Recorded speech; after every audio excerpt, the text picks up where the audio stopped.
ଲଗାଣ ବର୍ଷା ଯୋଗୁଁ ମୟୂରଭଞ୍ଜ ଜିଲ୍ଲା ମୁରୁଡା ବ୍ଲକର ବିଭିନ୍ନ ଅଞ୍ଚଳରେ କଚ୍ଚା ଘରଗୁଡ଼ିକ କ୍ଷତିଗ୍ରସ୍ତ ହୋଇଛି।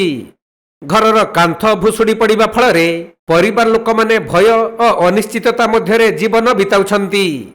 ମୋରଡା ବ୍ଲକ ଅନ୍ତର୍ଗତ କୋହି ପଞ୍ଚାୟତ କୋହି ଗାଁର ଅଜିତ କୁମାର ବେହେରାଙ୍କ କଚ୍ଚା ଘରର କାନ୍ଥ ଲଗାଣ ବର୍ଷାରେ ଭୁଶୁଡ଼ି ପଡ଼ିଥିବା ବେଳେ ସୌଭାଗ୍ୟବଶତଃ ଘଟଣା ସମୟରେ କୌଣସି ଜନହାନି ଘଟିନଥିଲେ ମଧ୍ୟ ଘରଟି ବିପଜ୍ଜନକ ଅବସ୍ଥାରେ ରହିଛି।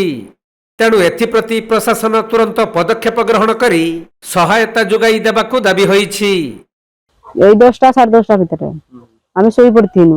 ଆପଣ ମାନେ ଏଇ ଯୋଉ କଚା ଘରେ ହିଁ ରହୁଛନ୍ତି? ଆଜ୍ଞା ଆମର ତ କିଛି ପାଉନୁ ନା ରେସନ କାର୍ଡ ଅଛି ନା ଗ୍ୟାସ ଅଛି ନା ଲାଇନ ଗୋଟେ ସୁବିଧା ପାଉଛୁ ନା କିଛି ନାହିଁ ଘର ନାହିଁ ନା ଏମିତି ଆମେ ରହିଛୁ। ରେସନ କାର୍ଡ ବି ପାଇନା? ନା କିଛି ପାଇନୁ ବ୍ଲକ ଯେଥର ଯାଉଛୁ ସେଥର ମନା କରୁଛନ୍ତି ଗୋଟେ ଗୋଟେ କଥା କହୁଛନ୍ତି। କାହାକୁ ଦେଖା କରୁଥିଲେ ବ୍ଲକରେ ଯାଇଥିଲୁ ଯୋଉ ଅଫିସ ରେ ଯୋଉ ସପ୍ଲାଇ ଅଫିସ କି କଣ କହିଲେ?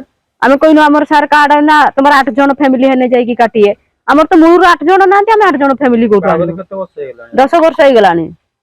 ଆପଣଙ୍କ ସ୍ୱାମୀଙ୍କ ନାଁ? ଅଜିତ କୁମାର ବେହେରା। ତ ବର୍ତ୍ତମାନ କଣ ଦାବି ରଖିବେ? ଦାବି କରୁଛୁ ଆମକୁ ସାହାଯ୍ୟ କିଛି କରନ୍ତୁ ଘର ମୁଁ ଯେମିତି ସବୁ କିଛି ସୁବିଧା ପାଇପାରେ। ସେହିପରି ଭାଲିଆଡିହା ପଞ୍ଚାୟତ ନିଚୁଆପଦା ଗାଁର ନିରଞ୍ଜନ ମହନ୍ତ, ଲକ୍ଷ୍ମଣ ସରେନ ଏବଂ ଜହରଲାଲ ମହନ୍ତଙ୍କ କଚା ଘରର କାନ୍ଥ ମଧ୍ୟ ଲଗାଣ ବର୍ଷାରେ ଭୁଶୁଡ଼ି ପଡ଼ିଛି। ତେଣୁ କ୍ଷତିଗ୍ରସ୍ତ ପରିବାର ଲୋକମାନେ ବର୍ଷା ଋତୁରେ ନିରାପଦ ଆଶ୍ରୟକୁ ନେଇ ଚିନ୍ତାରେ ପଡ଼ିଛନ୍ତି। ଏପଟେ ଲଗାତାର ବର୍ଷାରେ ଅଞ୍ଚଳର ଅନେକ କଚ୍ଚା ଘର ଦୁର୍ବଳ ହୋଇପଡ଼ିଥିବାରୁ ଆଗାମୀ ଦିନରେ ଆହୁରି କ୍ଷତି ଘଟିବାର ଆଶଙ୍କା ରହିଛି।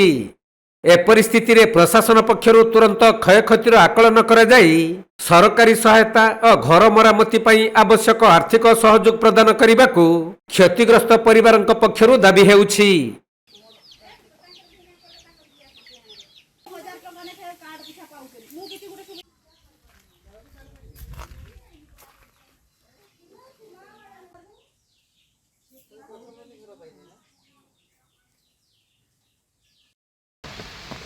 ମୟୂରଭଞ୍ଜ ଜିଲ୍ଲା ମୁରୁଡାରୁ ଜ୍ଞାନରଞ୍ଜନ ବେହେରାଙ୍କ ରିପୋର୍ଟ, କୋଣାର୍କ ଲାଇଭ୍।